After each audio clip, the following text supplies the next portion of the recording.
Hi, I'm Viviana, And I'm Danielle. and we're here to inform you about a very important topic: global warming's effects on agriculture and the economy.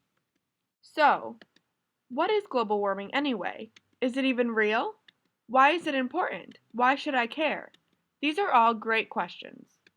Well, global warming is defined as the gradual increase in the overall temperature of the Earth's atmosphere, supposedly caused by greenhouse gases. Does it even exist? Well, we think it does. Why? Well, here's some proof. The graph on the left is showing how carbon dioxide concentration is increasing over the years, and the graph on the right is showing that the sea surface temperature is gradually increasing as well. As for why it is important, well, it negatively affects the food production in developing nations. While worrying about urban heat waves, polar bears, and forest fires may be the first thoughts to come to mind when the topic of global warming is brought up, those effects are actually not the most likely. What seems to be most likely consequences of global warming are the severe impacts on developing nations' food production. This graph is showing the projected number of people at risk of hunger in 2080, plotted against different levels of atmospheric CO2 concentrations and associated climate change. If the amount of CO2 in the atmosphere continues to rise, so will undernourished people. Why? We'll get back to that later. Why should we care about it? How exactly will global warming affect us? Food prices.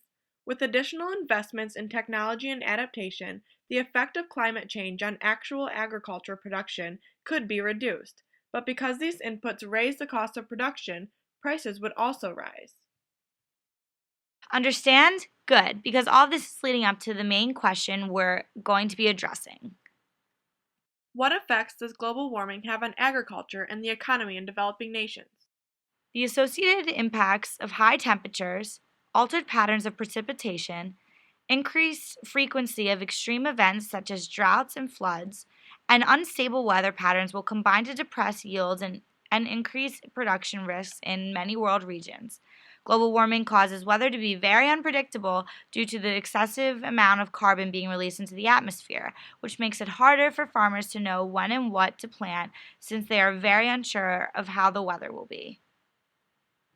Due to all of these negative effects, we are already starting to notice changes in types and quantity in the food we can grow, which is causing there to be higher demand and higher prices. By the year 2080, according to the Center for Global Development, agriculture for the developing nations is expected to have decreased by 21%. However, there are theories that the increased concentration of CO2 in the atmosphere will be good for the plants and work to counteract the other negative effects brought on by global warming, which would mean that agriculture in the developing nations would only have decreased by 9%. But even if this carbon fertilization is true, 9% is still a lot. Developing nations rely heavily on agriculture as a source of economic growth. So, as the climate change continues to increase, food and money will become more scarce. While the U.S. has scientific assistance to respond with appropriate changes in crops and techniques of cultivation, developing countries currently have little, if any, such capacity to adapt. We believe in global warming because of all the clear effects that have come from it, and we believe that it will begin to negatively affect us as it already has with the developing countries. We agree with the validity of the predictions of the studies shown that by 2080 the number of undernourished people in developing countries will rise if the CO2 continues to increase.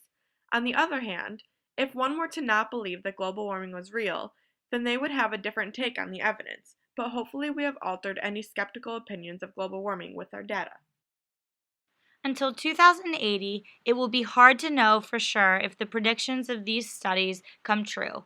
Any critical study to our case would have to be done over a long period of time in order to be completely accurate.